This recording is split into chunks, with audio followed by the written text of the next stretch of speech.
it would say we is a entrepreneur and a computer engineer that create solutions which help the community with their problems. Kevin Chen is a serial entrepreneur. It would say he is a These contributions entrepreneur in fields such as green technology, a computer engineer innovation programs that create have led to better solutions lives to be more which help accessible and the affordable to people all community around the world. with their problems. Maya Campos is an Kevin Chen engineer and is- designer that takes careful thought and consideration into each of her designs for her clients. She uses customization and other techniques to twist a simple idea and make it more intricate. Parul Veda, a flourishing software developer and graphic designer, using her talents to create projects ranging from new applications to innovative technology. An articulate leader, as well as an emerging philanthropist. Brian Berhana is an architect who wants to plan, design, and construct buildings for the city, for helping the community, and for proving himself that he is capable of many things that he did not know it was possible to do, and proving that he will never give up until the end. Hi, when my daughter told me that through PilotCity she was selected for 2 internships with 2 different companies and that she decided to do both, we were nervous. But PilotCity prepared her well with all the required training material and the mentorship. They provide guidance throughout the internship. I saw big changes in her. She learned time management, preparing presentation, budgeting, talking to the CEOs, learning a module, team meetings, coding, testing, and designing marketing videos and apps, all in 6 to 7 weeks. So combining these 2 internships provide her end-to-end real corporate world project experiences. I feel this experience has definitely boosted her confidence and knowledge, and she's ready to proceed further in this direction along with her high school studies. Thank you, PilotCity. Hi, I'm Randy Kwan. My daughter is Alexis Kwan. She's participated in the PilotCity program. What I noticed about her after she's been in this program for several years is that, if anything, she is a lot more responsible, more outgoing, and is really, really social now. She gets out there, she takes the extra mile to get things done and does what it takes in order for her to be successful in whatever project was assigned to her. So those are the big noticeable changes for my daughter, is that it helped her to understand how society is and what work is really like. So thank you very much, PilotCity. I appreciate it. Avnesh is in his senior year right now, and he's very interested in programming and entrepreneurship. This summer, he had an opportunity to work with a team of high schoolers to create a task management app for a company called Allen AI using their voice platform. So the PilotCity program has helped my son to get a peek into the real world of software development. I think through this program, he was able to apply what he has learned in theory so far to create a real application. This has certainly helped my son realize his potential, build accountability and collaboration skills, as he had to work with the team and also validate his choice of major for college. And I don't think this would have happened or been possible without the PilotCity program. I'm really thankful for that. Hey guys, my name is Brian Shea, and I'm a teacher at Fremont. I teach an engineering class. And last year during the shelter in place, working with PilotCity has been, they were an invaluable resource to keeping the class running. As you guys probably know, if you have a class that does a lot of hands-on stuff, those are the classes that are suffering the most right now in the distance learning format. But PilotCity really helped get my students hooked up with tech professionals, giving them some things to do, keeping them busy, and then giving them some real-world experience during this time. And so, I mean, I'm definitely interested in signing up again with them this year, since it looks like we're going to be distanced for the near future. But yeah, I mean, gotta say thank you to them. They're doing a great job. Very helpful. Hi, everyone. This is James, product manager at Allen AI. So for our program last year with PilotCity, what we did is we had students create an application and then voice enable it using the Allen platform. The Allen platform lets anyone add a voice assistant to their existing applications. So we had the students create an app and add voice to it. And actually we were super surprised by how well the students did, considering some of them didn't have prior development experience. And of course we were guiding them through the process, but they did an excellent job. We had a few applications come out of that program. Of course, we'll be doing the program again this year, and we look forward to it. Thank you, Derek. Thank you, Pilot City, for facilitating this and looking forward. Hi, my name's Debbie Pollard. I'm the Public Works Director at the City of San Leandro. And I have to say my expectations from the group of students that we worked with this past summer far exceeded my expectations. On the one hand, they were doing computer programming, which is something that's just part of their day-to-day life. But the fact that they were able to understand how we wanted to apply it and use it out in the field, I thought was great, because a lot of people, especially young people, don't really have any understanding of what Public Works does. But this group of guys, I thought they did a really good job. They understood what the ask was, and I really appreciate it. This is Principal Gray at Arroyo High School. The way that Pilot City has helped us achieve our goals is we wanted to improve the number of students having an opportunity to complete work-based learning projects. We wanted to improve the opportunities for our students to have experiences in the real work field. Our job, I believe, is to create experiences and opportunities for our students to have. Pilot City works comparatively with me and assist me in making sure that this happens for a number of our students. We would like to increase the number of students we have in, but it definitely meets our goals of trying to improve and increase the number of students that have positive experiences in the workforce and get workforce experience prior to graduation. At Irvington High School, the ways that Pilot City have helped our students has been through our 2 school-wide outcomes of personal responsibility and social responsibility.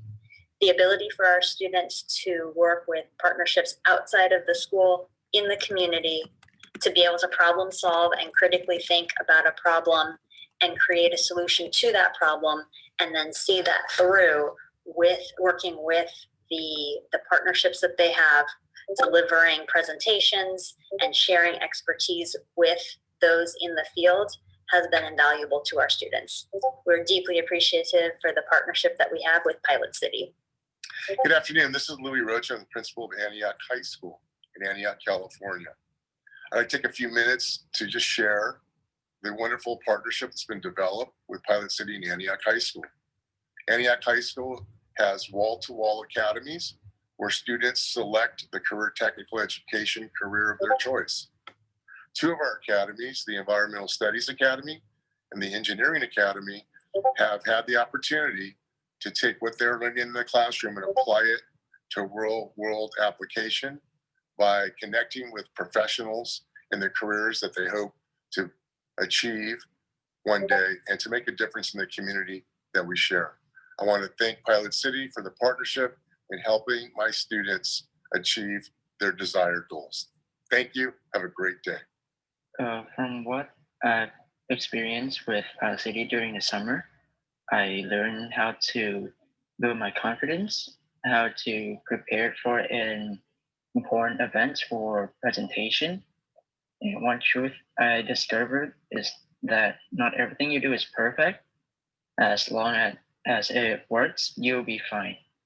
I worked on this project on my own, so there were a lot of opportunities where I struggled, but I also had some strengths come forward, such as creating a website that's equally creative and informative, or even strengthening my skills during connections with the people I contacted, which weren't very many people I contacted, but I still had a great connection with them. So the truth about myself is I decided that I'm a great designer instead.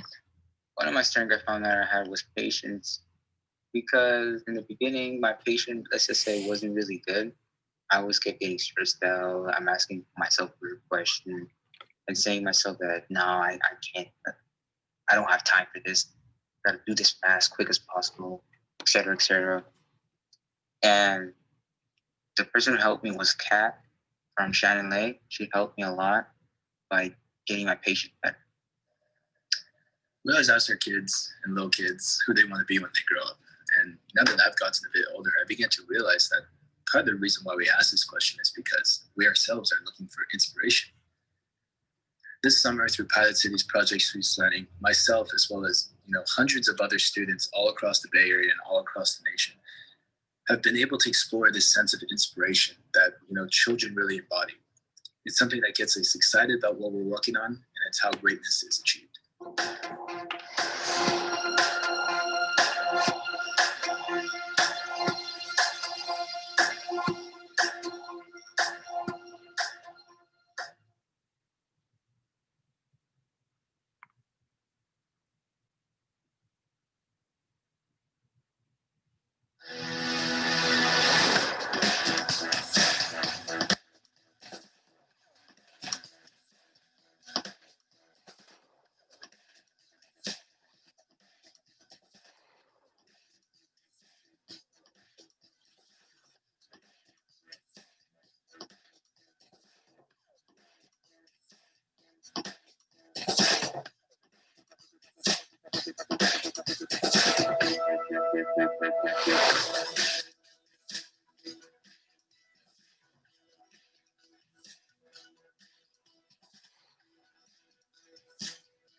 Pilot City is always focused on the future. We set out with the mission to be innovators. My summer at Pilot City has been, least to say, the most craziest adventure I've been on. There's no other program out there that gives you this feeling of accomplishment and this much work experience. Together we can make real change and inspire healthier, happier communities. We hope to build a future driven by technology, not harmed by it.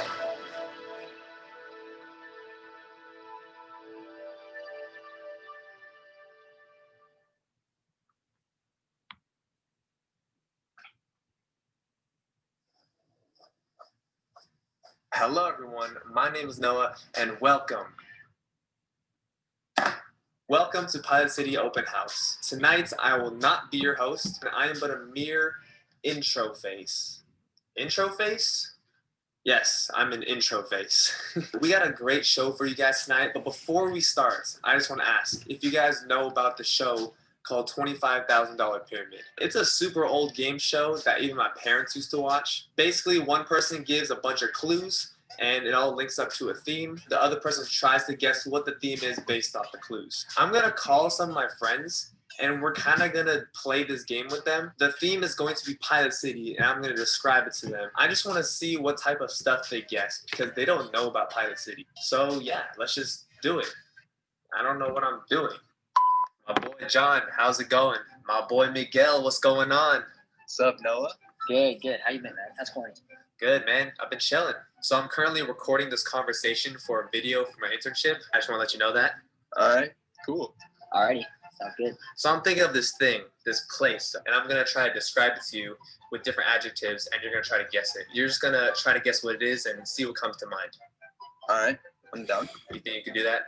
I hope so. Let's see. All right, bet. Let's do it. All right, let's do it. Okay, so this place, it just promotes creativity. It encourages young people to think outside the box. It's all about that. So it kind of sounds like a summer camp. The YMCA. It connects young people with employers, and it just promotes their ideas, and their ambitions. Is that like a startup company? Yeah. You're on the right track. Park and Rec.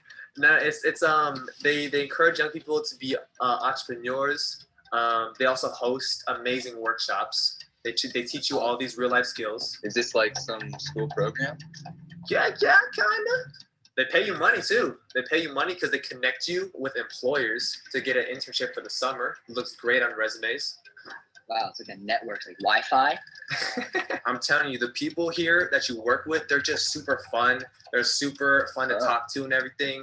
Kind of sounds like a party to me, no, I'm not gonna lie. It's kind of a party, man.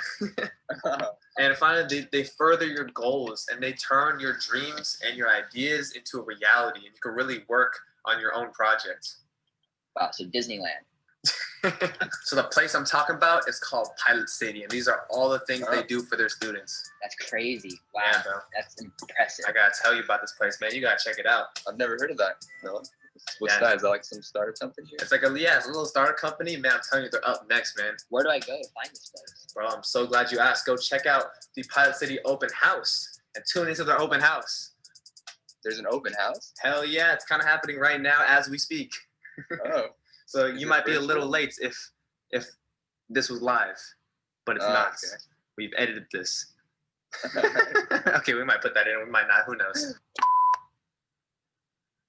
I don't know what I just watched either. Ladies and gentlemen, this concludes the intro video. As mentioned, we have a great show for you guys tonight. So sit back, relax, maybe grab some popcorn, maybe don't. If you don't want to get your desk area dirty, relax and enjoy the rest of the presentation. My name is Noah, and I will see you all later. Peace out.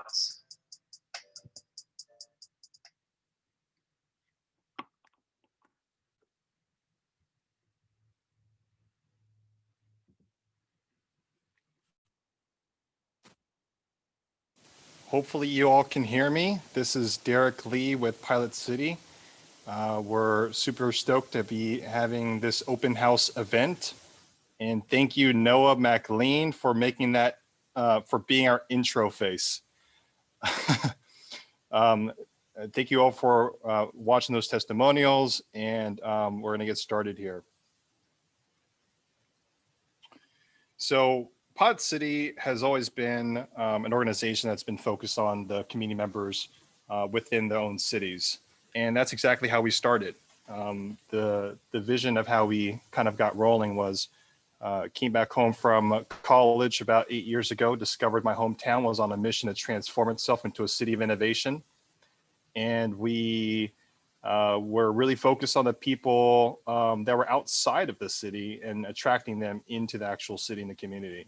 And that became a red flag for me because as someone who's from my hometown here in San Leandro, I realized that we weren't focusing on the people from there to build the future of their own communities.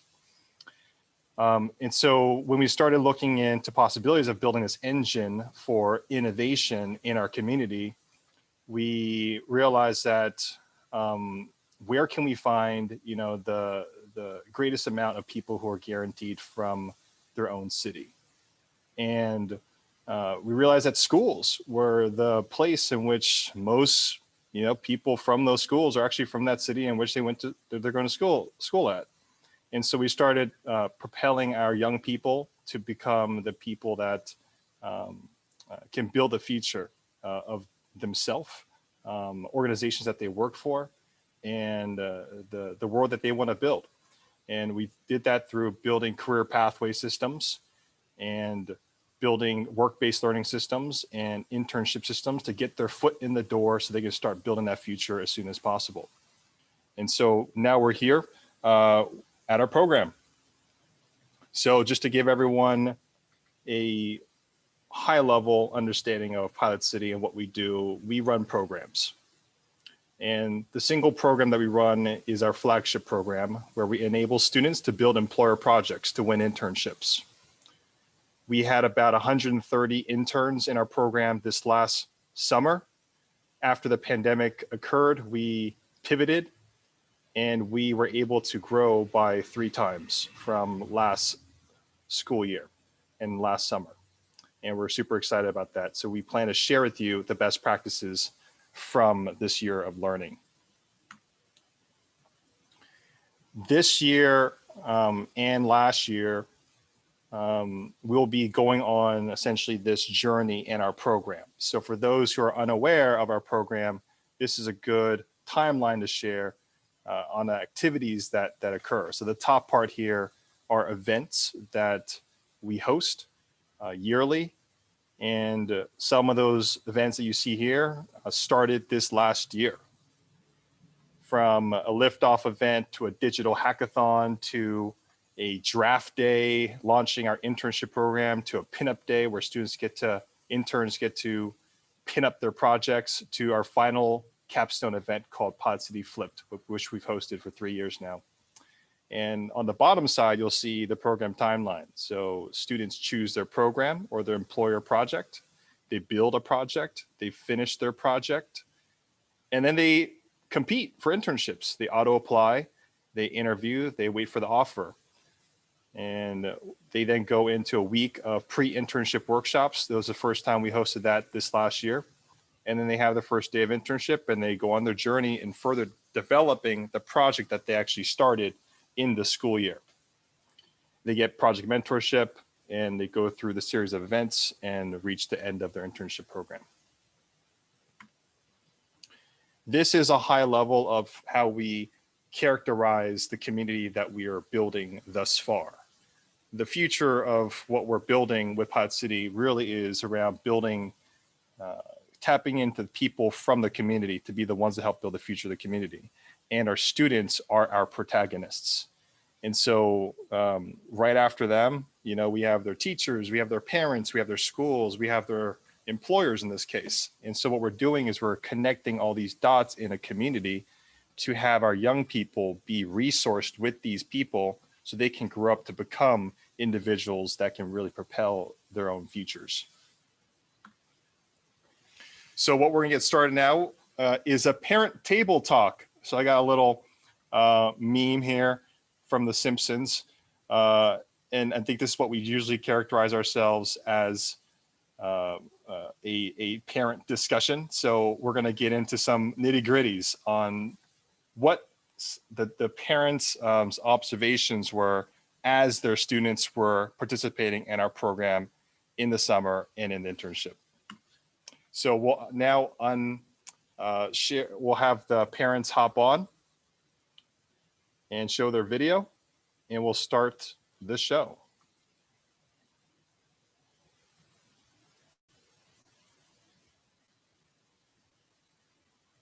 Mute. Okay. All right. So we have, okay, good. Everyone's here for the most part. So, hey, parents, I haven't met you in person before or seen you. So it's great to just, you know, see you in general. Maybe what we can do is do a roundabout and have everyone introduce himself and their student that was part of our program. So Sushita, maybe you can start first, then Nina, then Anthony, then Aquisha. Yeah, hello. Thank you so much, Derek. Hello, everyone. I'm Shuchita Gupta here. I'm actually an executive architect working at IBM. My son, Aryan Gupta, has attended the PilotCity internship program during summer. So yeah, I'm here as a parent, as I'm pretty impressed with the program and I really like the program. So I'm here on the panel to talk to other parents. Thank you, Derek. Absolutely. Nina. Hi, I'm Nina Schulman. I'm a software engineer, and my daughter Hannah Levin had an amazing experience this summer. And just to say a little bit, she didn't want to do anything like her parents do, as most kids, before internship and after internship. She says, hey, I know what to do with it. I think I do want to do what you do. Well, anyway, I will have my chance to talk and I will tell you more about it. Okay, but I'm very excited and I greatly appreciate the opportunity you gave her. Thank you. Absolutely. Anthony, what's up? Hey, how you doing? I'm Anthony. I'm Timothy's uncle, and I'm a construction worker doing work for PCI, drywall framing. And the great thing I've seen about Timothy is that he's more focused on what he's doing, and I think PilotCity is an excellent source of resources and knowledge, and a nice connection also with everybody getting together with different ideas and the kids putting their brain power together to come up with better ideas to help also. So, you know, I appreciate everything that y'all doing and I just want to say keep up the great work. All right, thank you. Akeisha.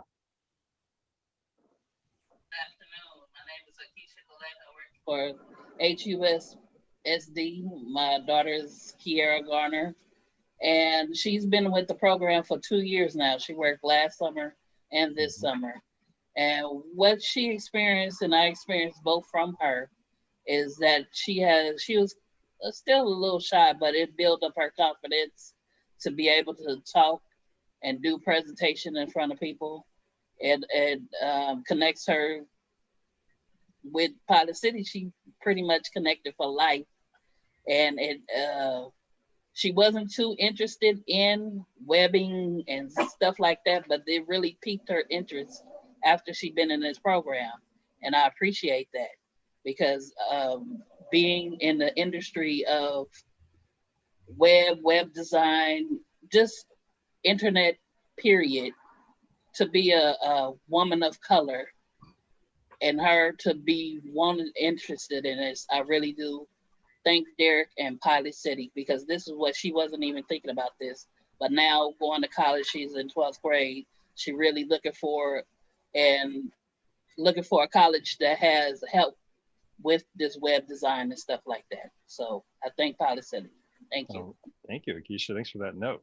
And Vanessa, you're here. I'm going to ask you to unmute. Love for you to introduce yourself and your student. Yes, hello, I'm Vanessa Campos, and my student is Maya Campos, my daughter. She's from Washington High School here in Fremont. Before the program, Maya had all these ideas and completed projects that she wanted to do. And so I'm really glad that this has helped her. Pilot City has helped her a lot during this internship program. Absolutely. So all your students here, we've recognized in some shape or form while in our program in having some distinguishing character. And also not to mention, I talked to each of you on the phone as well. And so it's kind of a confluence of, champion students or champion parents and, getting us all together. So thank you for hopping on this panel. So the first question is for Nina. You've mentioned Hannah's kind of discoveries, in our program. Why don't you elaborate more on what she was able to rediscover, what she was able to kind of dust off, with the gems she's found, in our program and in the experiences. Sure. Through Pilot City program, Hannah was able to discover herself and her passion for public service, which was a missing piece in the most pressing question, what I want to do, what inspires me, the kind of questions kids have at this time. Pilot City offered Hannah much more than just internship. She had some other internships before, but this one was like no others. It provided her opportunity tailored to her strengths and allowed her to make choices like no other experience, no other internships did before. Sorry, I mentioned that. I do not want to undermine the previous opportunities she had prior to coming to Pilot City, but all prior experiences didn't have that impact, didn't have the consequences, which were huge. At best, they were entertaining or, engaging, and that was it. Or what she said, yes, that was nice, but I don't want to do it again. And I said, well, that's something, right? At least she knows what she doesn't want to do, right? But that's not the best approach. Some of it was me not to know how to lead her. So honestly, I'm an immigrant. I barely know what I want to do. How can I tell my daughter what to do? And also, I think I used to believe that her internships were excellent in the past and good enough for her age. My expectation of a high school internship was to find an opportunity with an experienced professional who could trust the student with creating a spreadsheet, maybe speak up at the meeting, to do some simple task. And I thought it's good enough. To me, it was like my daughter would be great if my daughter could be an apprentice to a master who is willing to let her start with some low-level skills, just like, I did some, in my, where I came from, generation before me did. But it seems to me that this is too slow of a pace for my daughter, and not just for her entire generation. I think they are ready to take on much harder tasks and want to bring their ideas to the table from the beginning. And it seems to me that our much faster turning world, as we experience right now, needs them. They need this type of aptitude. They need with faster than ever life changes and opportunities, they need that kids input, and they need them.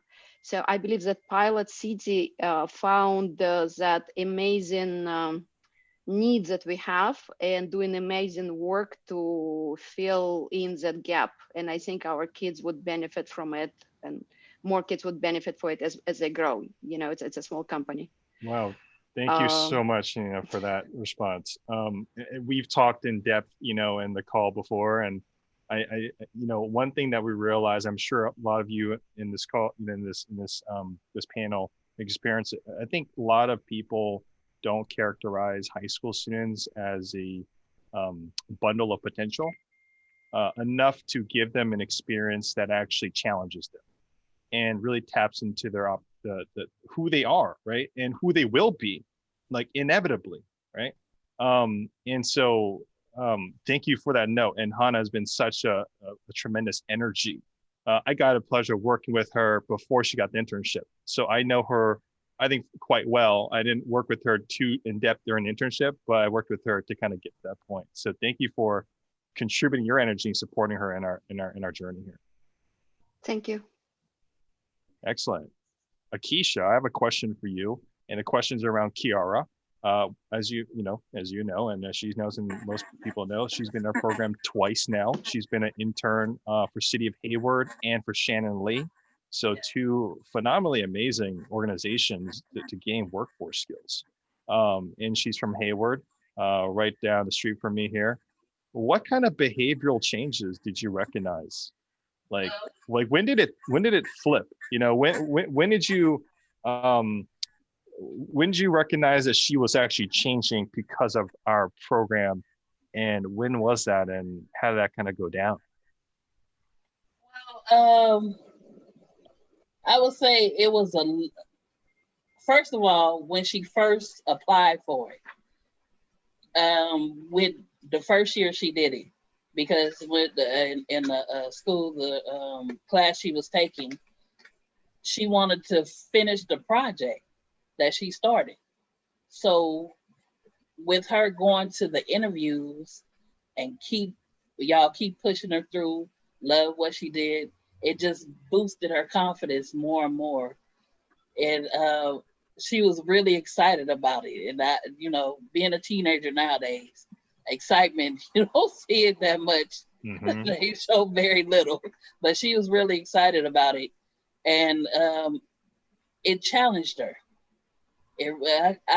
She loved the challenge, especially this year. She said that we're working with Shannon Lee and stuff. She enjoyed it so much because she had different projects every week, and it challenged her. She had so much to do to research, and she loved it.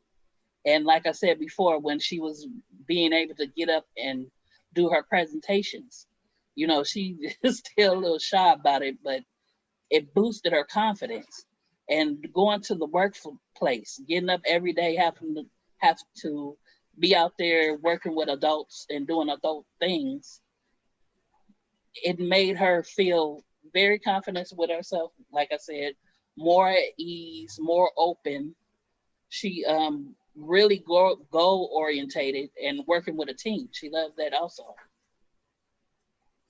Hey, so yeah, no, please complete your thought, please. No, I just said working with a team that really helps her understand what she has to do in the workforce.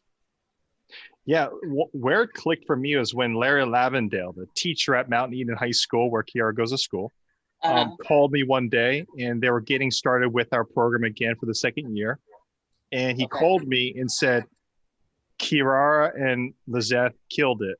because and I didn't realize it because she was in our program and did City of Hayward, right? But then when she went into the internship, when she was in the school program again for the second year, right, and was in our school year program, like the classroom program, Shannon Lee was their employer, and so Shannon Lee came in, and they just like presented like they had all the confidence in the world.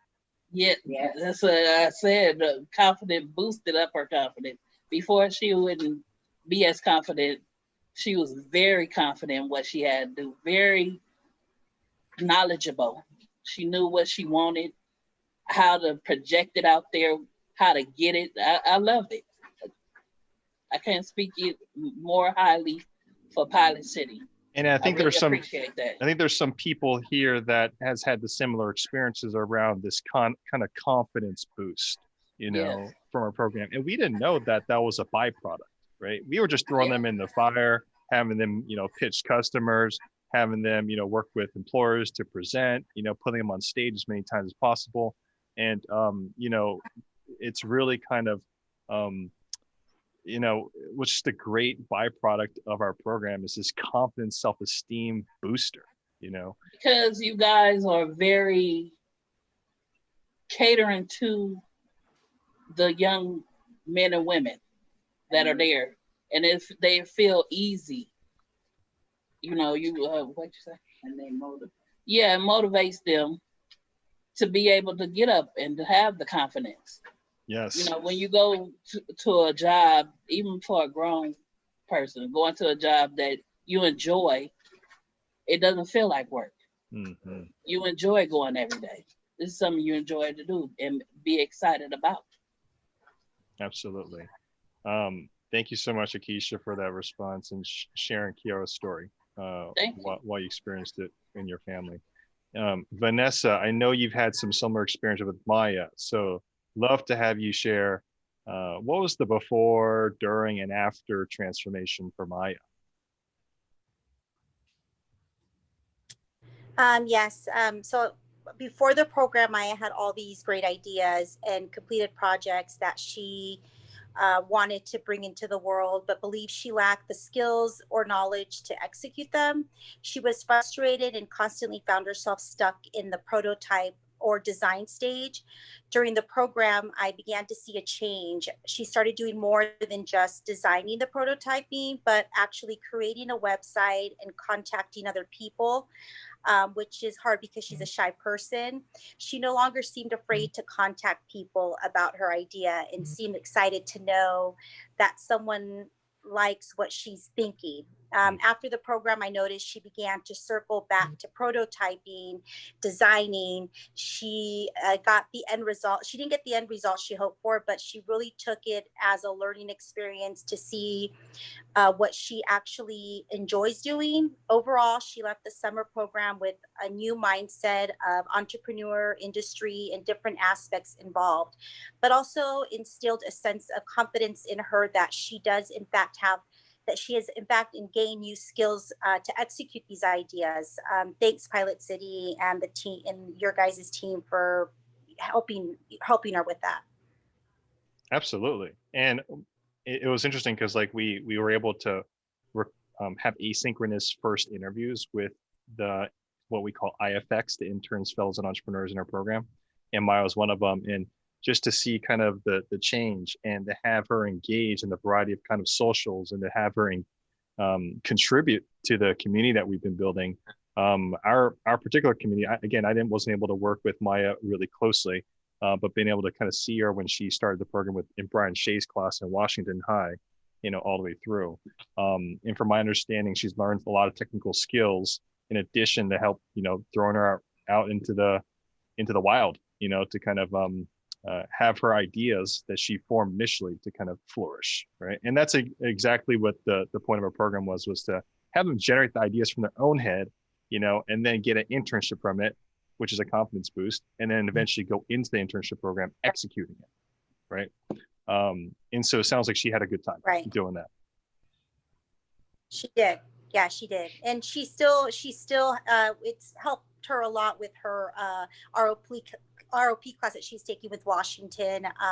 This is going to be something that that's going to help her, without her journey in engineering. So, I really, really like that. Excellent. Thank you so much, Vanessa. Sushita, so I have some questions about Ariane. You mentioned in our call together that you work in IT, your husband works in IT, your whole family's a really hardworking crew. And during the summer, the hardest working person was not you two, but it was Ariane. Of course. So where does that come from? What triggered the motivation? What triggered the drive? What triggered the determination? What did you observe when he was in it? Yeah, so it was pretty interesting actually. The PilotCity program came to us as a kind of like a surprise from school community, right? So we got an email from school that, okay, this is the internship program, go and apply for it. And we were in the pandemic, and I wasn't sure what my son is going to do. Like, he had his college classes and stuff like that. So with Aryan, he and his friend, actually, they started a project in school, and that was just a school project. It just finished with grade 9 in school and stuff. But when the PilotCity program started, I was like, when the whole concept of the program and bringing your idea and, just implement that idea and developing that idea into the reality, that actually triggered Aryan's totally in a different direction. And like, I was amazed how engaging this program was. Like, I didn't even have any idea and never expected. Like, he literally worked hard to make this, his project, his dream come true. And it was so nice to see the whole PilotCity team working with them. And he's been like since morning to evening, dining table, we are sitting as a parent, like the only thing is in his mind is his project, his work, and what he's doing. It was just remarkable, amazing to see that kind of attitude towards your work, right? The seriousness, the involvement, the engagement.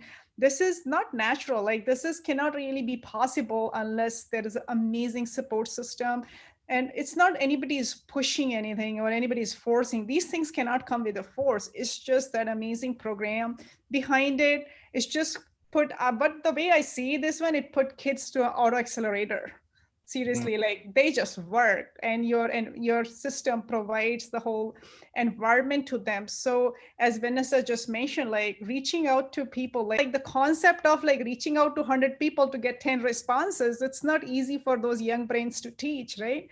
But they learn from this program. They work hard. Like, they have to get to 2 steps up, they have to at least try like at 15 to 20 steps, then they will move 1 step forward. That is, we all learn, like, we are all professional here. We learn in the real work when we are in our in the workforce. But this is amazing. These kids are learning in school internship. There's real life skills.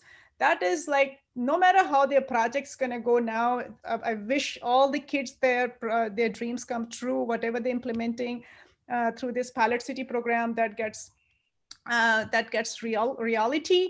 But even if that doesn't get reality, it's just that skills they are learning with this program, or Aryan has learned in this program, is going to be with him or with all the kids who has been part of this program forever. And this is amazing. Like, seriously, when I told you, like, we all finish our work by 6 or 7 o'clock. Even like my husband is on the global role working day night, but Aryan is working way more because he's got deadlines, he's got meetings, he's got workshops. It is amazingly engaging program. So I was extremely impressed with that.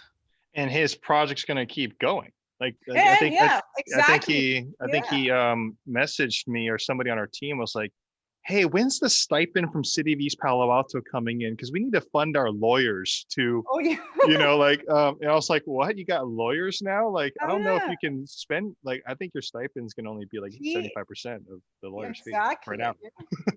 Wow. See, as I said, he didn't stop his projects with this internship. And I think he's still see the whole PilotCity as a community where I can reach out. And he has put a plan together for the whole year. He's got his sophomore class to do as well. He's planned his company, what they just launched during this internship. and they're continually working on it. And the ecosystem provided by Pilot City is actually helping them. All the employers you connected, they are actually helping them, and that's what they want to reach out to lawyer to do the NDAs and statement of work. Oh my God, that like for me was mind blowing. High Like young school, brain is talking about statement of work, and they're developing. They've got developers to create the project, and they are pitching in front of VCs to for the investment and stuff. It was very impressive. And not to mention, they have a great employer. So City of East Palo Alto and Jerry Chang over there, provided a lot of connections to that city. Of course, yeah. And also, Ariane and his teammate Solomon, being at Tide Academy, being in new school and having the ecosystem they have there to kind of propel them up for kind of like a one-to-one mentorship, internship system, is a great culture for us to kind of start diving into to help out. So thank you for those words. Really appreciate it. It's my pleasure. And thank you so much for providing such a great program. It's like, and they get paid. What else you want? Another motivation there. Like it is amazing program for students, young brains, and sky's the limit for them during this program. Thank you so much, Derek and team. Absolutely. So Anthony, so let's talk Tim Deloney right now. Let's talk Tim. So you're his uncle. And the thing that really stuck with me with what you said was that you're saying that you kind of saw him at crossroads while he was in our program. And you're literally like seeing how his brain was operating and how he was making decisions and having ideas and, putting out ideas and it getting knocked down and go, like, tell us about what you witnessed there and what you're able to see in his change. What I'm able to see is that just he be like he come across crossroads, and the cool thing is to see him trying to figure out the solution to figure it out to get it done. And sometimes we'll have conversations about this idea, and he'll pitch to me what's going on, and I'll pitch back to him about what I feel about it, and he'll figure out what he's gonna do at the end. And it's a cool thing because it's also giving him a sense of leadership as well. And I'm proud that he stands up to put things together and also help his teammates also. And the projects that they had, just the brainstorming about how to put stuff together and pitching ideas and entrepreneurship through the Pilot City is like so cool because it's like, I think about like when I was young, I was like, I wish they had a Pilot City when I was younger, where I could have did some extra brainstorming myself on it. And I'm like, this is pretty cool that, they get to go out there and, show them what they have because they are the future. And that brain is so young, they don't have to think about everything else right now as adults. So they have the time and opportunity right now to really get into what they feel inside can work for them and they can be happy with. And it's like, he kept on pushing and things. Plus he has more younger siblings here too. So they're looking at him like, what is he doing? Well, I want to do what he's doing too. What program is he in? I'm like, this is Pilot City. So now it's starting to what he's doing is now encouraging his other little young cousins and them to want to be part of Pilot City too, maybe when they get older, Oh, we can get them now, we're trying to teach elementary school kids, about flying cars pretty soon. So. Oh, that'll be beautiful too. Yeah. That'd be cool. So yeah, they're gonna grow up to become that, in about 10 years when they're out of high school, and they're choosing their major or whatnot, we're gonna see, we're gonna have drone delivery. We're gonna have a lot of these futuristic things. So yeah. And I appreciate the ideas, about solar that's going on and everything also. And it's pretty cool, to see the kids be so ambitious about and proud, just like the other parent was saying about it, how her kid was up, late doing stuff with Pilot City, and so was Tim. Tim was up going hard and making sure he do what he got to do, and do the programming and everything as well. And it was mind blowing because I was like, he's really stepping up to the plate, taking responsibility. for his actions. And that's a cool thing about it. And that's what we heard a lot too, was responsibility was built. And that was kind of a subjective thing. We didn't know that that was an outcome as well, but them just being engaged with what they're building and feeling accountable, feeling like they have a stake in it, feeling like the consequences are high, right, Nina? And really like, you know, feeling it and wanting to really spend their energy, right? Which is very different from traditional school at this moment. And that's what we're looking to help change. So thank you all for talking. We look forward to continue working with you. We look forward to continue working with Ariane, you know, Hannah, Tim, Kiara, you know, Maya. We look forward to continuing building community with them. So thank you so much for coming. Thank you. All right. Appreciate it. Thank you. Absolutely. So we're going to move on to the next program. Thanks, Nina. Thank you to all the parents. It was great to hear from everybody. Yes. So we're going to move on to the next program now. We're actually going to hear from two students to pitch their projects. So we're going to have Eric Shi pitch first, and then we're going to have Lizzeth Chamu. So Eric, why don't you steal the show here? So, hello everyone. My name is Eric, and I'm part of a team called NutriNuts. So before anything else, I wanted to tell you guys a little bit about our team. We came together after seeing a statistic that 19 to 33% of the total senior population suffer from malnutrition. We, of course, wanted to help, so we created our product, the NutriBox. It's a convenient and affordable way to create your own vitamin mix at home without any pills, measuring cups, and hassle. So what that means is that our users could save over $100 per year, and that every mix is custom tailored to the user, meaning that the nutrients you get is the nutrients you need. Nothing more, nothing less, just the best for you. And so to sum up, our product is a vitamin dispenser that could sit on your kitchen counter, just like any other appliance, ready to dispense your mix whenever you need it, eliminating the need to go out to a pharmacy or a drugstore. So all the user needs to do is to input their information for us to be able to recommend a mix for them, or just to tell our machine what they want us to dispense. After that, getting the nutrients you need is as simple as tapping a card to our machine. Thank you so much. Thank you, Eric. Appreciate that pitch. Lizzeth, you were in our program last school year, not this last one, but this last one. So why don't you go ahead and pitch your project? Go for it. You're muted right now still. Hello, my name is Lizzeth, and my project was automation for public works assessment. And it is time-consuming and expensive for cities to monitor the condition of sidewalks. So what my project did was, by programming a drone, I was able to monitor the conditions of sidewalks for the city of Hayward at a faster rate and at a lower cost.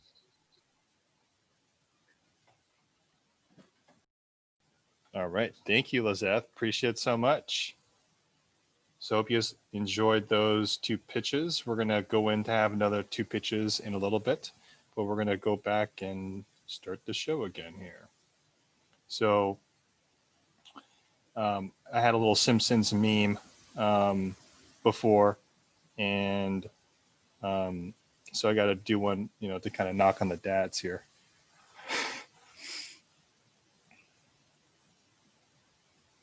All right, so what we'd like to do is be able to share what we are able to learn through the pandemic. So in the next 30 minutes, we're going to be sharing those best practices.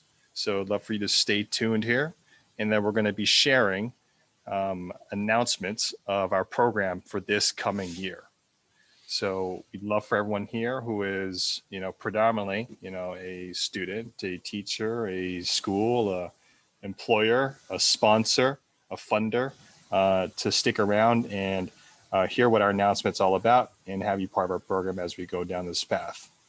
So as it's listed here, pandemia and extended break, distance learning, digital barriers to student engagement, diversity and equity.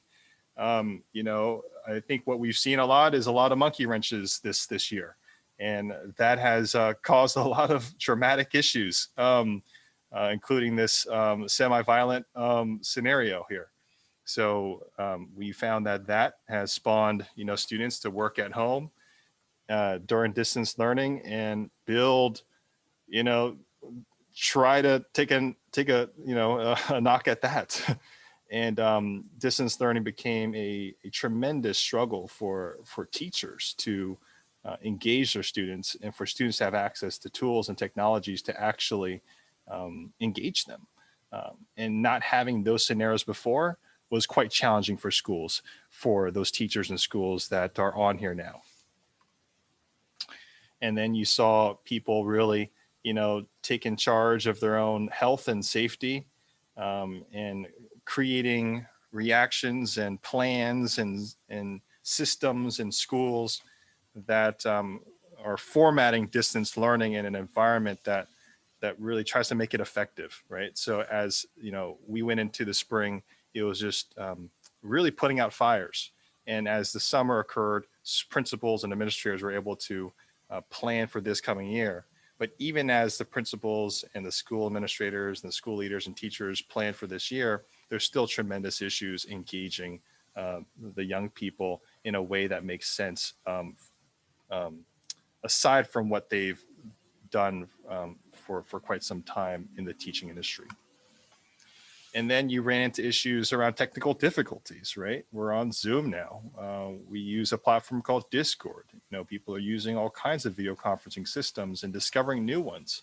And students didn't have computers. Students didn't have Wi-Fi.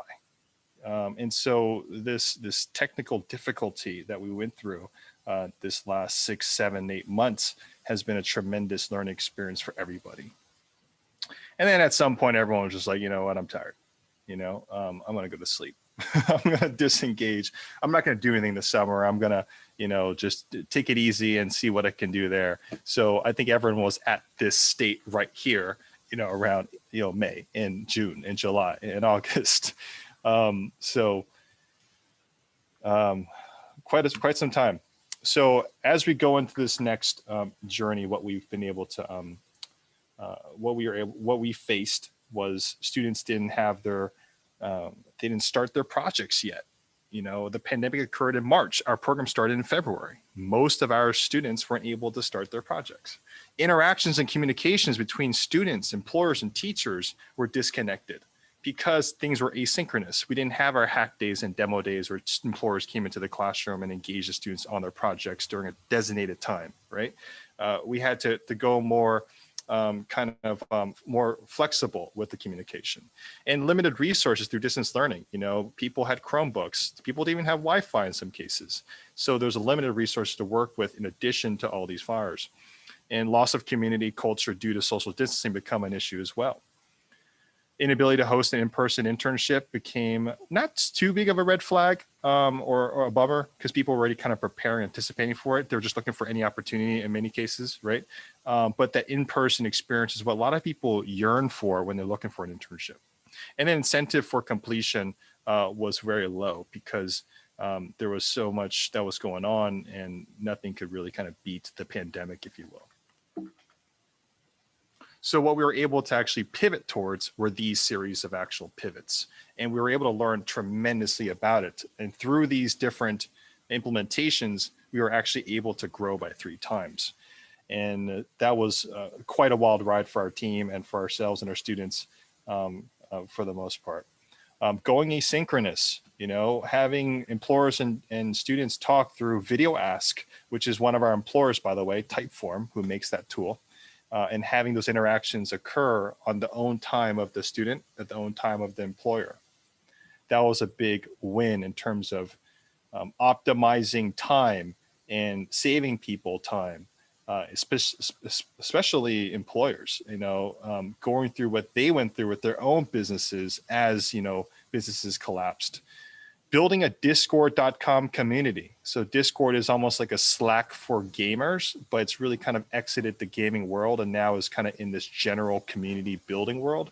And they have these voice channels. So what's missing from Zoom, what's missing from Google Meets and whatnot is a sense of community, a sense of belonging, having voice channels, having text channels, having things that students can actually go into to actually learn from each other and share emojis and make emojis and to share laughter, to live stream what they're doing, live stream what they're, playing in terms of a game or whatnot. Having that social interaction was huge.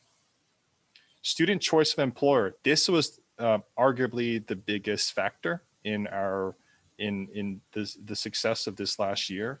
Students were able to now choose their own employer and to build a project for them to win an internship.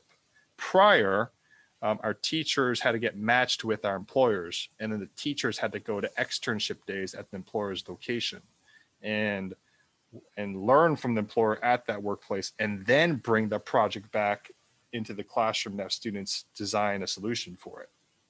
And then they want an internship. So now it's a direct source. Students can directly choose an employer, build a project for them, and win an internship. We had a weekend digital hackathon. The weekend digital hackathon essentially was Friday at 4 p.m. till Sunday 6 p.m. And 180 students showed up and was on our Discord community and had workshops and either finished their projects or started and finished their project so they can auto apply for internship. So that hackathon was tremendously fun. You can ask any of these students. It was just a grand, it was just so different, to have this digital hackathon online. We implemented a auto apply for internship system. We had this planned before the pandemic, but the whole idea is that students are typically, they have barriers when it comes to their confidence in getting something. I remember when I was younger, I didn't really want to apply for anything because I didn't know if I was going to get it. And so I'd rather not try. And so this auto apply system allows them to build a project on our platform, on our software, and then eventually, and then they can get to the end and then literally just click a button. They enter their mobile number, click a button that says auto apply, and they're automatically applied to our internship program. And all the data that we have on their project is then the submission for the internship program to the employer.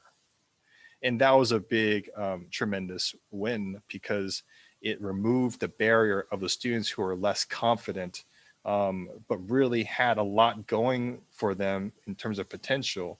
And they were able to join our program. We were able to tap into their talents.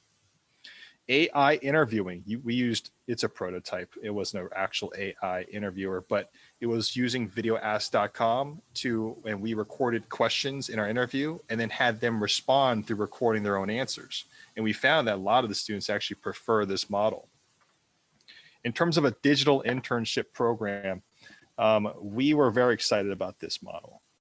The reason why we were super excited about this model is because a lot of students don't have access to transport. A lot of students are interested in a lot of different employers, and limiting them to a jurisdiction is not really kosher, if you will. It really limits a lot of things for the employer's talent pool, for the student's own kind of access.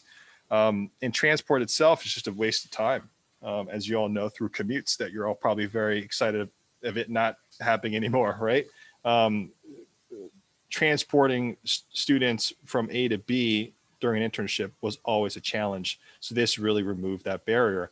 And there was a lot more, moments of time that students can actually work on the project, that we can interact with them. So we opened our doors much wider because we're able to actually receive that kind of those requests and provide support, at every moment along the way. To me, it was like a big blur because it was all on the computer. So those are some of the best practices that we've learned from our actual program in pivoting from the pandemic this last year. And we're super proud of it. And we're going to be keeping some of them. As you see, some of these bars here on the screen go past this screen because we're going to keep it. We're going to keep some of these other things too, but those are continuous now, which is exciting. To share some data with you, 70% of all the interns, fellows, and entrepreneurs we call MyFX have a continued interest in their employer.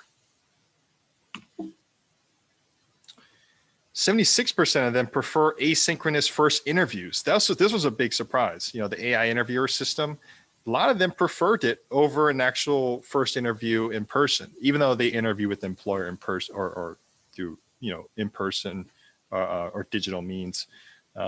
live, they interviewed with us first before they interviewed with their employer asynchronously. And what we're able to get from that is deeper content of why the students care about what they're building and what they're doing.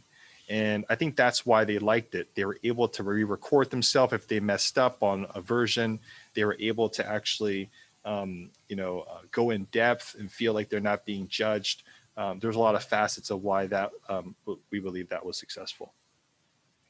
This is the most interesting one that we've realized about our program. We didn't know this, but we have our students, they build a project in the school year. They then win an internship to further execute on that prototype or that pilot project or that product development kind of cycle. And we have them engage testers, engage users, engage customers for their actual solutions, whether they're an entrepreneur or an intern at City of East Palo Alto. And so collectively, all 130 interns made more than 4,000 attempts to reach out to actual testers, users, and customers to get them to use their solutions. 1,448 of them responded, which is a tremendous number because we just didn't know that, people were receptive like that because we weren't able to track our program from previous years. 829 of them are interested in continuing the student solutions. What's so powerful about this idea is that now we really give our students legs to really develop solutions that are highly effective, right? Because people actually want them. Ada and Meredith over in Clayton Valley Charter High School worked for Office of Congresswoman Barbara Lee as an employer this year on a digital equity solution. And they came to me just a week or two ago and saying, hey, Derek, just want to let you know that we're in 6 cities now. We're delivering our senior grocery delivering service as a nonprofit startup is being receptive. Senior homes are receptive of us and they want us to deliver groceries to them. And to hear that is just, it's just very rewarding. When the students went into the internship program, they were 28% done with their project. When they left, they were 73% done. So they had a 45% increase. They didn't finish all their projects, and that's fine because a lot of them were very ambitious. But to get to a 45%, completion rate, we pat them on the back for that. Now the goal is to get them 200% or get them to a final execution. So that's some work that we need to do there. But this 28 to 73% jump is something that we're proud of as well. So these are some of the top parent interests that we found in our program. So at the top, parents liked that our program was for career exploration and life experiences.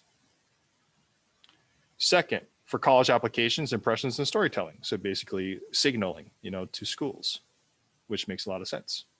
Number 3, this is very surprising, for social communication and collaboration skills. So essentially to engage new people and to get out of their shells. Next one, for resume and work experience, which is very surprising, right? You would think that they're there for resume and work experience, but you can, arguably connect that to career exploration. And then for creativity and problem solving. And then lastly, which is really even more interesting, for technical, practical, and hireable skills. Like, isn't that the point, right? But I guess a lot of parents see their young, talent, someone that's not just kind of technical, practical worker, but someone who's looking to explore and get to something really high level for themselves. And some cherries on top, like as we mentioned in the actual panel discussion, confidence became the real big thing that our programs have really built in and instilled in a lot of these interns, fellows, and entrepreneurs. Responsibility. Proper usage of summer break. That was one of my favorite. I had to throw that one in there. So proper usage of summer break. And I think that was well worth it for both the students and their parents. And 94% of parents were happy or very happy with our program. So thank you, parents, for being on this call and continue with us. So we're going to be making some program announcements now, but first and foremost, I'd like to have 2 more students pitch their projects. I'm going to stop my share screen and then have Solomon. And Solomon, are you there by chance? And Ying Zheng as well. Okay. All right, I think both Solomon and Ying Zhang may not be here at the moment. Solomon, I'm going to promote you to panelist. Oh, there you are. And then Ying Zhang, I think is not here actually. So I'm going to have there we go. Solomon. Yeah, there you go. Do you have the camera on? Yes. Oh yeah, your beautiful background. Go for it. All right. So my project was it started as an idea to develop more sustainable, give more sustainable information out to people, and so the base idea of the app is you scan a product and it shows you the environmental information. So you can kind of think of it as like Shazam for real life products. So you take a product, you scan it, and then it tells you the environmental information of that. It lists the water usage, the CO2 usage, and the land usage to create that product. So say for example, you take a burger, you scan that burger with your phone and it would give you, it'd say 660 gallons of water to make that burger. But then on top of that, the part that kind of separates our app is it gives a sustainable alternative. So it would, give a more sustainable alternative to the original product that you scanned so that you can go out and you can buy that product instead. So you can save, more water, more CO2 and more land for each of your purchases. And we really, my partner and I, Arian, we came up with this idea because we noticed that people knew that there was an environmental problem. People realized they wanted to help, yet they didn't know how. They were always scared or confused about when you look up about environmental information. And so generally, we wanted to create a space where people could easily find environmental information. Thank you, Solomon. Appreciate it. And now we're going to have Ying Zhang. Hi everyone, my name is Ying Zhang. I also go by Elaine, and the project that my team and I worked on was to create an app. It's called Task V. It's a voice-enabled app that provides simple task management and communication capabilities oriented for the disabled and for a sizable organization. So at first, when I met my teammates, what we did was that we discovered the most pressing problem we were facing is that during team discussions, there was like inconvenience and troubles for understanding each other's part. That many people don't have access to others' contact information or unsure of their place in the group. So our solution was to create an 100% voice control app with Alan AI voice technology. And that's what we do for our project. Our idea helps improve communication within an office setting. We use Alan AI's technology to create a simple user interface that helps teams communicate with each other and their corresponding supervisors. Our app will allow supervisors to set deadlines, assign specific projects based on skill levels, and large projects to selected groups of employees. Along with that, our voice recognition software enable the employees and students to work safely with one another. And that's our project. And we are planning to launch that app in Google Play. And we accomplished a lot during the time we work at PilotCity. Ying Zhang, thank you so much for your energy as always. We always appreciate your enthusiasm in our program. So appreciate it so much. All right. So we will now move on to some announcements of our actual program.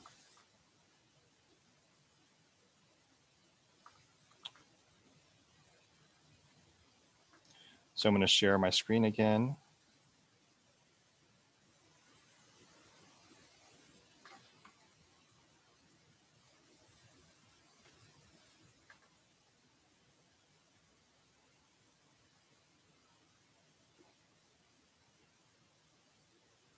Sorry, give me a moment. All right. So one of the driving things in our program is now going to be student choice of employer. So we're going to be sharing more details on that now. And we also are going to be announcing a simple low commitment setup for employers to be in our program as well. And we're super excited about this because employers always are, they have a range of different kind of commitments, right? And for them to participate in our program is really a cherry on top for them. So making their life easier. Teacher, with the student choice model, we're essentially going to be enabling you to be more of a coach and advisor to the student as they build their projects, as opposed to the trainer. What this does essentially allows you to be relieved of training duty, and also relieves you of having to actually go through the whole process of actually producing curriculum for the project and actually go into our program with the reliance on you. Then the reliance now goes to the student and you as a supporter of that student in the actual program. The school's always been our purchaser.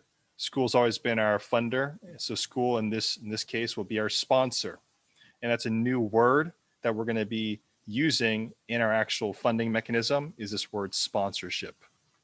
And then you're also a stakeholder. So you'll be able to actually track and monitor the progress of the students that you're funding and sponsoring. And same with parents.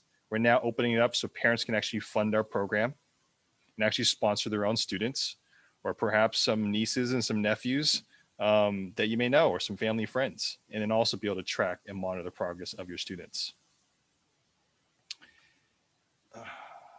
So first and foremost, students are going to be able to freely explore employer programs and projects. So if you're a student here, you're able to just going to be able to hop on our website in late winter, early winter around January, and actually explore a variety of programs of different employers and actually choose the one that you want to actually do and build a project for them, and then hopefully win an internship. So we'd like to announce this simple model where you don't need the teacher to actually go to the externship day to bring their project back to your classroom. You can do it in class. You can do it as part of an extracurricular activity, as part of a club outside of school entirely. The program is now open beyond just school boundaries, and also still focusing within school boundaries in the classroom. Students are going to be able to select their program and auto join. So essentially you'll have qualifications on our software that we're building, and our software will know which programs are best for you, and you can choose the one that's best for you. So you can auto join the program. There will be a scenario where employers can actually turn off the auto join feature and manually accept students, but we're going to default it to an auto join process. And you can launch the program once you've been sponsored. So whether that's your parents, whether that's your school, whether it's a big tech company that we're getting as a sponsor, you will be able to get sponsored and then launch your program immediately thereafter and start the program, start building your project. We'll have a program guide that guides you through a series of activities and deliverables you have to complete. So this essentially is like the bulk of the program. And it's really to guide you through completing and finishing and practicing and researching and developing elevator pitches, prototype videos, looking into case studies and use cases of the employer to know more about their actual company and the product and service that they're delivering. As you may know from the students, we had a asynchronous first interview. And so, the whole point of this is to win internships. So you may recognize Peachy here on the left-hand side as your interviewer from this last summer. So the whole goal is to win internships. So as a recap, students can freely explore employer programs and projects. You can auto join the program or pre-qualify. You get sponsored to participate. You can build portfolio projects, and you can win internships thereafter. For employers, you can set up your program from a template. So we're going to have a software where we'll have a templated activities and deliverables that you can choose, select it, it'll auto-populate. You can then enter your name, your program name, your description and whatnot, and actually build the program from a template. So you don't actually have too much of a setup cost or time. And in addition to this, we're going to have a maximum 4 hours of your time to set up the program. So we can actually have content development periods where you can actually have a series of conversations with us through a podcast, or we're going to have a screen share training scenario. And we'll have a variety of different kind of engaging experiences that we will record that then students can directly digest from there. So we're going to keep it low commitment and asynchronous and highly impactful. You'll be able to, once you set up the program, you'll be able to manage that program. And we are working on a zero management option as well. So if you have no time to manage the program, we're going to be working on a zero management option, which will lead to automation of the program for you. So you can set up for the first 4 hours and basically let the program run. And then magically talent pops out and you can then hire those talent to execute on those projects that you wanted to work on for quite some time. As a recap, you can set up the program from a template, get your program running in 4 hours, and we'll have asynchronous interactions to maximize your capacity and have a zero management option as we build towards that. For teachers, you can share the Explore Programs page with students by inviting them on our actual software. So once you get on there, no need to actually worry about logistics and all these pieces. You hop onto our app and essentially make invites and actually share to your students who want to join our program in the classroom. You'll be able to collect tokens that students can use to actually participate in our program and distribute those sponsorship tokens to your students so they can choose the program that they want to be part of and then build towards it. Again, as a recap, you'll be able to share the Explore Programs page with students, collect and distribute sponsorship tickets and tokens, and accept stakeholder invitation and monitor programs. And that's the key thing. You'll be able to monitor programs as you actually get stakeholder access to your students. So you can track their progress and help them out. For schools, you'll be able to sponsor student participants, transfer tickets to teacher stakeholders, and monitor sponsorships, very similar to the teachers in some cases and also to the parents.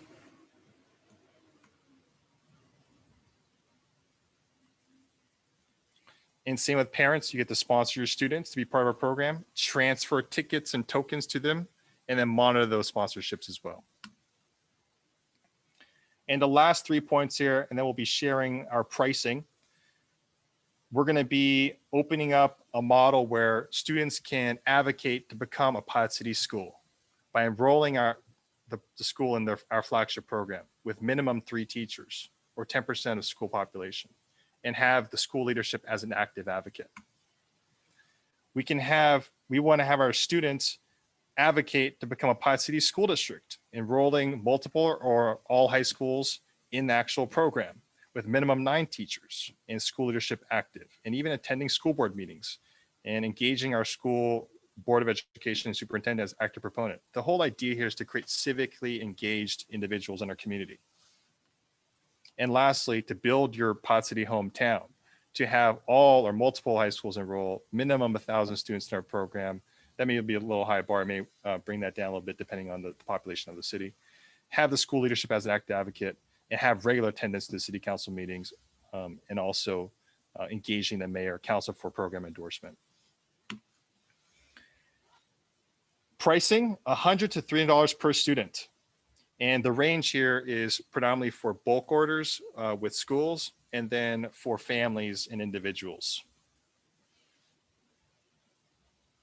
So per student on a 1 to 2 person basis, $300. And then as you go down the line here, if you're a teacher, you have more than 3 sections part of our program, perhaps that's 89 students or so, it goes down to as low as 100. And in between, a per family will have anywhere between 3 to 14 participants. Maybe it's a half of a class and it's a group, 15 to 29. And then maybe it's a classroom of 30 and that's 150 per student. So this is our pricing that we're announcing to our schools, to our parents, to our sponsors in our program this year. So right now, the next step is twofold. Number one is to go to pilotcity.com and check out our new landing page. And then check out the actual portfolio that we're going to be building up towards as we launch the next sequences of our program. So go onto our website, check out the landing page, sign up for an account, log in, build your portfolio, start purchasing through sponsoring, and you can transfer those tokens to your actual students. And then when we release our program in January, your students can effectively start choosing programs, participating. So that is it for this program here.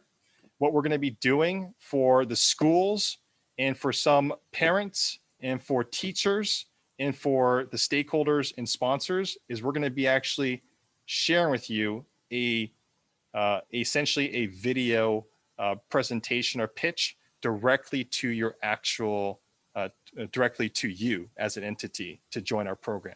So look out for that in the next few days and go on to PilotCity.com, sign up, log in, build your portfolio, buy tokens, share those tokens, and start getting your engines roaring to have your stakeholders, your teachers, your students be part of our program. That is it. And we're now going to end. But what we'd like to do is have everyone excused if you'd like to, but we'd like to answer questions for those who have questions. So you can either, what we'd like you to do is to go into the chat box on the bottom, go to the Q&A and type in your questions, and then we'll answer it live. Thank you all for coming. Really appreciate it. And we'll talk to you very soon through our engagement with you in the next few days through our video pitches to you as a school, as a teacher, as a parent. If you have questions, please put them in the live channel now. So we'll take the first question. The first question is your acceptance rate low? So the answer to that is we had 1,200 students in our program last school year, and we had 130 students participate in our summer internship program. So the acceptance rate is about 10%. What we found is that not all the students actually auto-apply for the internship. So the acceptance rate is not necessarily 10%. It's 10% of the program, but it's actually more like 25 to 40% of the students who auto-apply and actually go for it, they actually get internships. So thanks for asking that question. That's usually the biggest question that our stakeholders have. And if there's a follow-up question, feel free to type it. So next question is, how do I get started?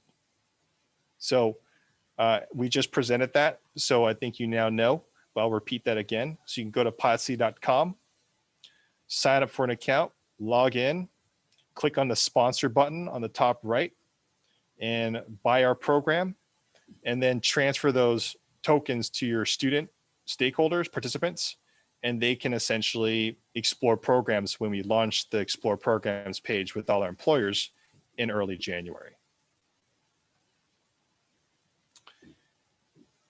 Next question.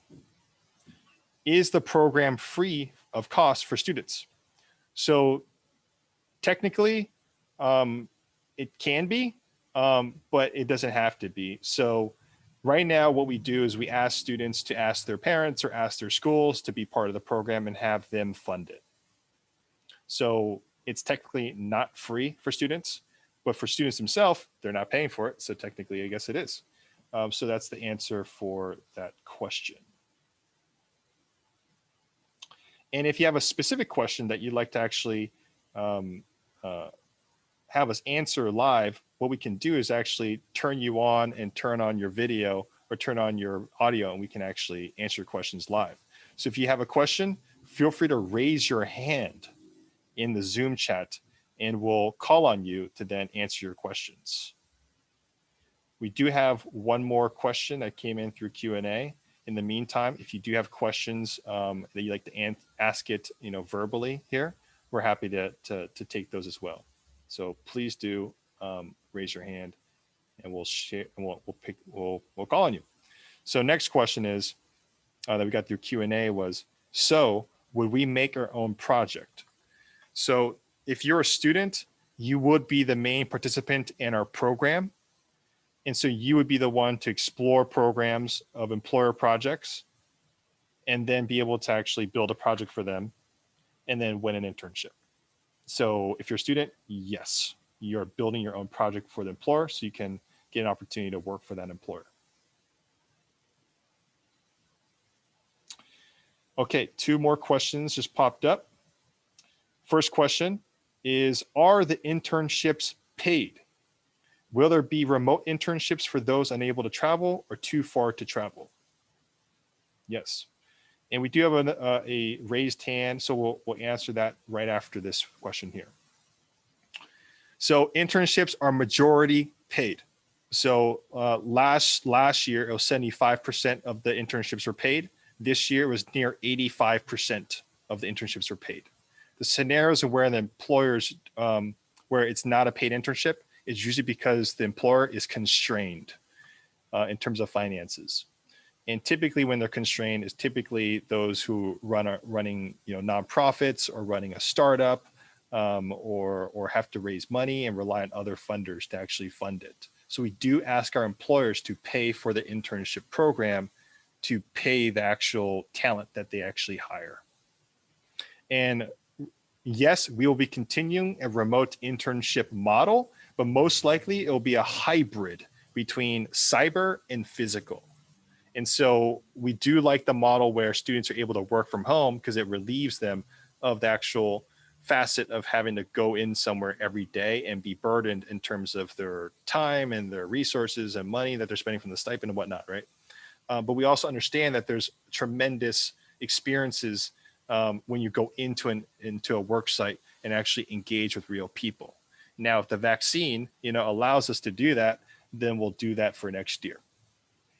And for those too far to travel, the remote internship will generally support that system. Another question is, what will be the estimated cost as a parent? So as of right now, if you have one student that you like to join our program, it'd be $300. Next question, for the project, will interns be grouped?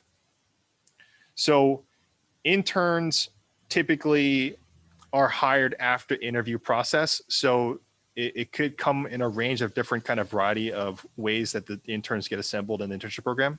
What's more important is actually the program before the internship program, which is what gets them into the internship program. And that's when they build a project that the employer may like, and then they can qualify for an opportunity, right?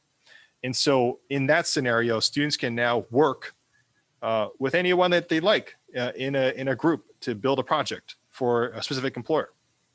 Now, we find that groups are easily formed when they're actually in the classroom and assembled by the teacher. And that's how most of our classroom will participate, or team members from your own classroom. Now, when it comes to outside the classroom, maybe it's part of a club, maybe it's friends, right? And then if it's outside of school entirely, most likely, they're friends as well, but perhaps their sister, their brother, their cousin, their family friend, or their friend in general. So there's a lot of variety of types, a variety of ways that students can join our program in a group form in a variety of different ways. Really good question. We've always been trying to figure out how we can actually help assemble students remotely, or through our own means, like have like a randomizer system or some kind of matchmaking system or some kind of personality test or something, and match them together. So we'll be working on that. And we did find that students actually found themselves in a team together before the internship because they found each other on Discord. So building more online communities, peer-to-peer, will really help drive the matchmaking opportunities and the social aspect of being part of a team. Paul, I want to acknowledge that you raised your hand earlier, but I don't. So if you'd like to talk, I'm going to allow you to talk now to ask your question, and then we'll answer the rest of the questions that we have here.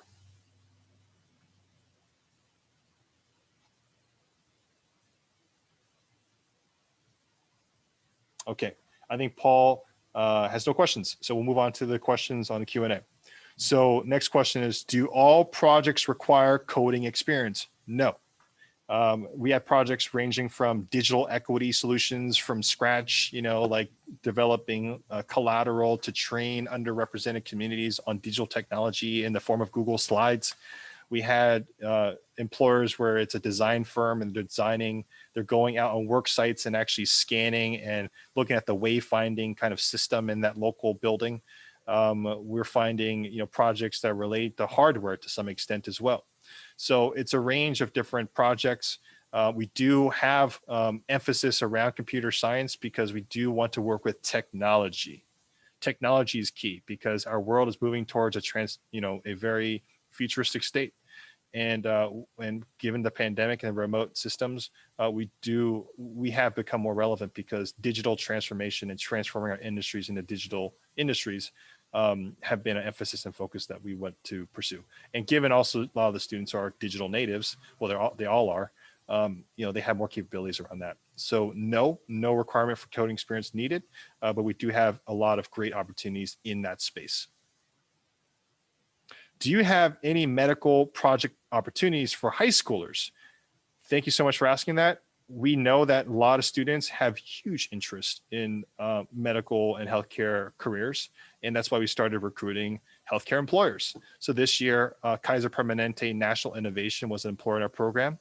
As the entrepreneurs and fellows that had that program know, they essentially had to informally not participate anymore in a program because of the pandemic. As you know, Kaiser, a pivotal force, in innovation around, a variety of things. And they had to not participate in our program anymore so they can focus on serving their memberships.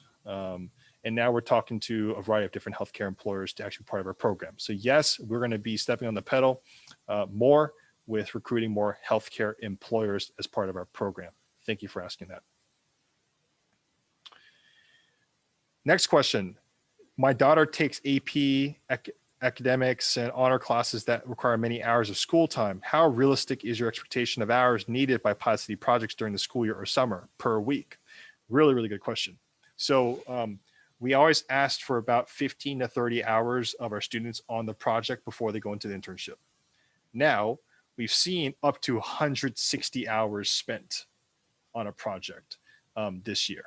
And the average was around 50 or 60 across all the different students participating in our program. So you can kind of reverse engineer that, that idea. We'd like to have the students work as much as possible on the project because it creates a better chance for them to actually win an internship because of just the sheer time that they're spending on the project. And necessarily is time, a factor in actually making it happen, determination, how you pitch it, how you share it, how you build it. There's all these other facets, but time definitely is a indicator of hard work, right? Now, we do know that, it's in the same rate, we don't really want students to spend, we want them to optimize their time too and spend as much time as they need as well. We also don't want them to spend too little either, So, we haven't found a happy medium of like a X amount of hours that the students are spending on the projects, but we encourage them to choose an employer that they actually want to build a project for and really go all out because they'll really have a greater chance. And also they'll be building a wonderful portfolio project for their future. So I missed a question here. And the question is there a guarantee to getting an internship? Now, we haven't gone to the point where we're able to guarantee internships just yet. Now, we're researching and investigating how we can do that in a way that's actually fair, that's effective and useful, right? And there are ways to do it is the answer. But we have not done that yet because we have not yet we do not yet want to open up that door because we do want students to be able to spend their time competing for opportunities. But our mission, and I want to share this really frankly and open, our mission is to maximize the amount of opportunities that students get in our program. Meaning if you build your project, you auto apply, you show up on the interview on time, and you accept the offer and you participate in the variety of events, you're a high quality intern, fellow, and entrepreneur in our eyes because you're engaged and you're interested and you're motivated, you're determined as a student to really maximize the experience itself. And that's very, very easy to recognize in our program. In many regards, our program itself is a filter. So we actually see that as you go down the line, it really does automatically kind of filter. But we're really trying to pull students out and remove barriers so that students can just flow in without the hesitation or the barriers of disconfidence because it's not real and they can do better. So we hope to inspire an equitable future. And then we had a follow-up question. What about approaching orthopedics or AI surgeons or for possible project involvement? So this question is coming from one of our parents of one of our interns in our program, Yoshi. And I know that Yoshi, you're quite an engineer. So yeah, we'd like to talk to you about that.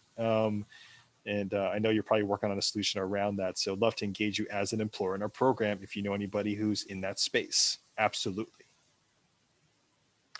So those are all the questions that we received. We'd love to answer more. If you have more, you can raise your hand. You can ask more, and we'll give you maybe about 30 seconds to do that.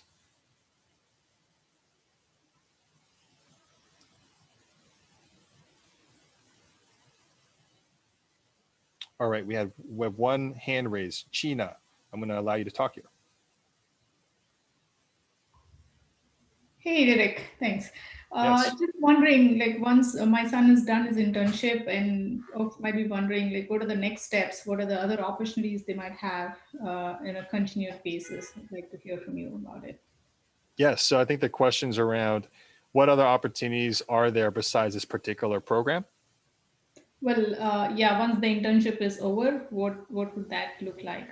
Yes, okay. Thanks for asking that, Gina. So we've been very not good at continuing our interns, fellows, and entrepreneurs as alumni and keeping our alumni engaged until this year. So this year, as opposed to previous years, we've finally been able to catch up with their own capacities. So right now, and a lot of people here don't know this unless you're a parent of one of our interns, fellows, and entrepreneurs who've shared this with you, but we have actual internal programs for our alumni right now that's going on. There's a variety. So number one is being an advocate in our program. So essentially the whole idea of being an advocate is to promote our program to your schools and building clubs perhaps, and actually talking to teachers, talking to the principals and having them engage in our program. That becomes really kind of an easy ROI for us, and then also helps us engage our students in an easy way that has a level of incentive for us to kind of keep that rolling essentially, and to build community with them along the way. Now, once they've passed the advocate stage, then they have access to actually becoming a variety of different things. And those variety of different things are four roles. So after becoming an advocate and they prove themselves and, get through it, they can be a entrepreneur in residence in our program. So an entrepreneur in residence in our program essentially is having students who've already done the school year program, done the internship, getting success with their project that they did internship and in the school year, and want to continue it and further develop that idea further as an entrepreneur in residence. And for that program, we're going to be building off of the Y Combinator incubator and accelerator model, which is a well-renowned incubator that has a lot of content around building startups.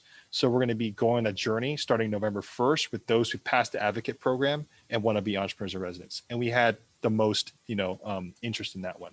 We also have a program around being an organizer on our platform. So essentially creating programs and inventing programs in some cases, and actually organizing programs that they can have occur anywhere really, in their community. And then being a designer in our program. So a designer is essentially someone who's designing new programs that are on our platform that organizers can use and developers can develop to then essentially create new programs that we can actually research and develop. And the last one is being a developer. So for those students who are interested in coding, those interested in actually learning computer science, and also interested in programs, they can develop the programs that the designers create, that the organizers will organize. And guess what? These advocates or former alumni get to do really as much as they have capacity for. But we are sensitive to their AP tests and their school activities and commitments, so and SATs and whatnot. So we try to be sensitive. We're sensitive to that, and we really take precedent with the parent first. I've told our team like, hey, parents are the last item. All right. Sandeep, I'm going to allow you to talk.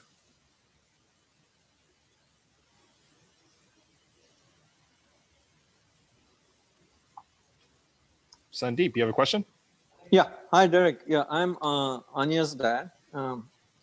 So I had a question. So, like you mentioned about a bunch of companies you are working with, do you partner with any smaller startups in Bay Area to help them like co-develop so that the kids who have already built something they can essentially learn more things as they are happening in real world startups? Yeah, for sure. So I see some of our employers here that are startups. We had James Shelburne from Allen AI in our program this year as an employer. We had Akin Shoyaye with Autonomous Power Racing. They race autonomous cars, RC cars as a start. And so we certainly like experimenting and working with startups because there's high potential and it gives that kind of pace. So absolutely, we like to partner with startups all the time. We kind of like a balance, at this point. We're finding that a lot of governments are joining our program, like San Mateo County Labs, City of San Leandro, City of Pittsburgh, City of Hayward, Marin Clean Energy, Lawrence Berkeley Labs. So these are some of the employers that we've been getting actually, which is really interesting. But yes, certainly startups. Okay. And I had another question. So as you mentioned earlier, like the tech is seeping into every aspect of our lives. So are you thinking about like having a discipline which is more like finance tech, auto tech, medical tech, like those kind of subdivides so that kids, rather than like taking a horizontal swag at it, like they are able to identify, okay, I like bio, but I know that computers will be required for my future. So can they essentially pursue some kind of work with you, which essentially would be involved something like more like medtech kind of thing? Yeah, for sure. So we're always down to do like really high tech stuff. Let's just say it like that, right? Like we had city government partner with a drone company, right? And have, drones fly in the city to automate post-disaster mapping, right? We've had city governments partner with, voice activated apps so that they can build in a Siri-like device in their own city government app so that their workers can actually log, their work, along the way. We're trying to get to the really high tech stuff. And we certainly want to. We also want it to be practical for the students, right? So choosing an employer that actually has a tool that students can actually get their hands on is also quite important. But the conceptual, having them conceptually develop solutions for things that may be a platform for the future is certainly a good fundamental basis that we want to build on as well. So if you have any ideas, it sounds like you work for one. So we'd like to talk to you to become a potential employer in our program. Got it. Okay, sounds good. I'll reach out to you separately then. Great. Thank you, Sundeep. Jasmine, you had your hand up. I don't know if you want to, we know you, so, love to have you talk and just ask your question. So I'll allow you to talk here. Hey, Derek, thank you so much for opening up the program. I love the changes that you've made and that too so quickly. So I just want a big shout out to you and your team. You guys have done great work. I'm excited for all the changes that you've brought. So yay for that. Thank you. Just quickly, is the middle school program still on? Because I'm super excited about, along with my co-teacher, Mr. Goli, to get it out to a school. Yeah, absolutely. Well, first and foremost, we really enjoyed having Ryan in our program. He's such a bundle of energy, as well as you. So thank you for contributing your family to our program. So middle school, yes. Thank you. Middle school, yes.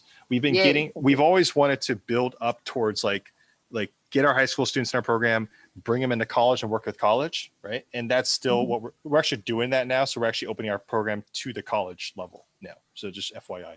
And then but our middle schools have always asked, knocked on our doors, hey, there's opportunity here to build a pathway system for young people to go into a better, scenario when they're in high school, right?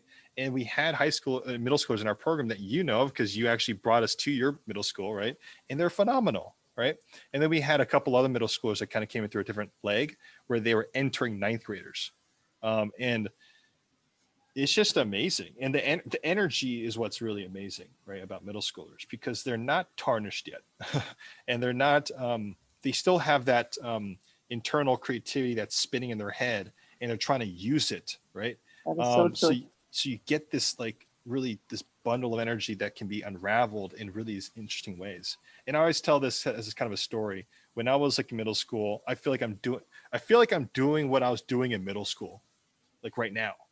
Like I'm doing HTML, CSSing, I'm designing, I'm making videos, I'm just. Thank you, Derek. That is reassuring. Yes, I middle school is almost exactly what I'm doing now, which is really kind of crazy.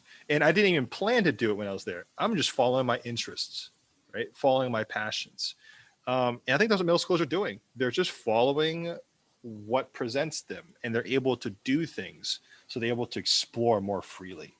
So that's why we want to have middle schoolers as a strong force in our program. Probably not the majority. High school will stay the majority, and then folding in college so that we can have an ROI for the actual employers. But middle school will certainly reserve, a portion of our program into middle schoolers. Absolutely.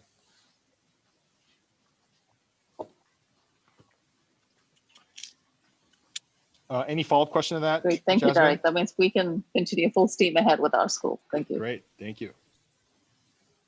All right, that looks like those are all the questions. If anyone has any last burning questions, happy to answer it now. And if no more questions, thank you so much for participating. We look forward to engaging you in the next few days with an engagement that we're going to be experimenting with with our parents and our teachers and our schools, and look forward to hearing from you all. Thank you so much, and have a great night.